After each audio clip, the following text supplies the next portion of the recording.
ಶೀತ ಕಿರಣಗಳಾಗಿತ್ತು ಏನೇ ಶಾಪ. ಹಾಗಾದ್ರೆ ನನ್ನ ಸಹೋದರಿಯಾದ ರೋಹಿಣಿಯ ಗತಿಯನ್ನು ತಂದೆ.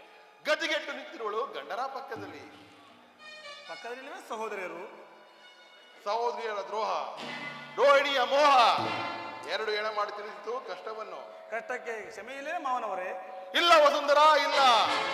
ಬೇರುಗಿರಿ ಪರ್ವತ ಉರುಳಿದರು, ಸಪ್ತ ಸಾಗರ ಬದ್ದಿದರು, ಬ್ರಹ್ಮ ವಿಷ್ಣು ಮಹೇಶ್ವರ ಬಾಯ್ಬಿಟ್ಟು ಕೂಗಿದರು.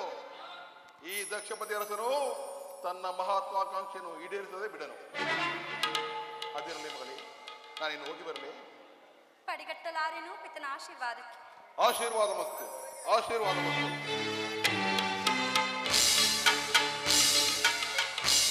ಪದ್ಮ, ಸ್ವಾಮಿ. ನಿಮ್ಮ ತಂದೆಯವರು ಬಂದು ಹೋದ ಮೇಲೆ ಏಕೋ ನಿನ್ನ ಮುಖವು ಕಾಂತಿ ಕುಂತಿದ್ದಲ್ಲ ಪ್ರಿಯೆ. ಹಾ, ಹೌದೇ? ಚಿಂತಿಸಬೇಡ ಪ್ರಿಯೆ.